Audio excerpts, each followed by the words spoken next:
I am in Istanbul, Turkey, and this is a Turkish dish of delicious meat wrapped in lamb intestines. It's called manish, stuffed with kasar cheese and salsa.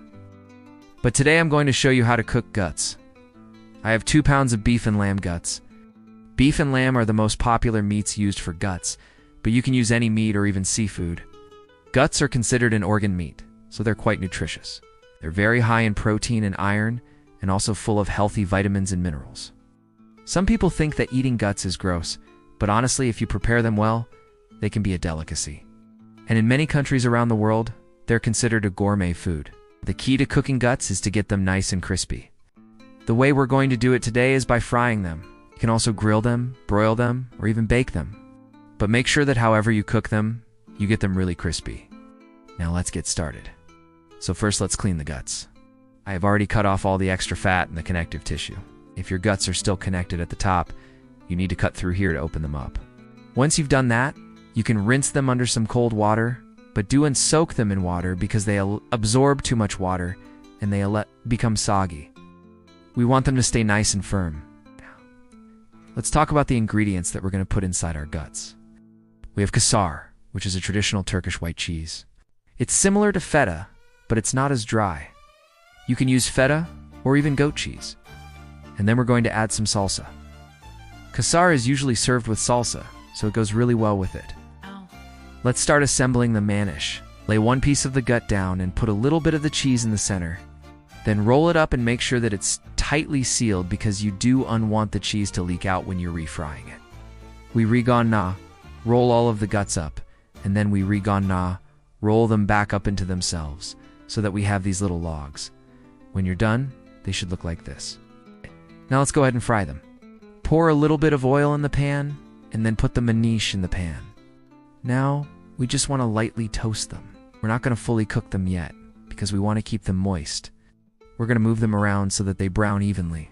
Okay, they look great, so we're going to take them out. We're going to put them on a plate, and now we're going to put them in the oven. The key to keeping these moist is to put them in an oven that's not too hot. We don't want them to dry out. So I'm going to put them in a 300-degree oven, and I'm going to cook them for 30 minutes. After 30 minutes, take them out. Check to see if they're done. And if they are, you're ready to serve. If they're not done, put them back in the oven and cook them for another 15 minutes. You can tell that they're done when they're nicely brown and crispy. Now let's plate the dish. I'm going to put some salsa on top of the manish, and then I'm going to put some pomegranate seeds on top of the salsa. You can garnish with whatever you want. Chopped parsley or cilantro would be good, or you could even put some sour cream on top. The most important thing is the crispy casing. So make sure that you fry them long enough to get them crispy and brown. While the dish is toasting, let me tell you a little bit more about myself. I was born in a small town in eastern Turkey. I grew up eating this dish a lot because my grandmother made it all the time. She was an amazing cook, and she passed her recipes and cooking techniques down to me. I learned from her how to make delicious Turkish dishes like lahmacun kebab, dolma, and so much more. This cooking technique is something that's been passed down for generations in my family. Okay, so our dish is almost done. Let's plate one more and I'll tell you a little bit about myself.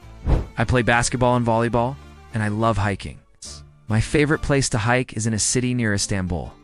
There's a hill there, and at the top of the hill there's a castle. It's a beautiful place to hike, and the views are incredible. Alright, our dish is done. Let's plate it and I'll tell you about my channel. I started this channel to share Turkish cuisine with the world.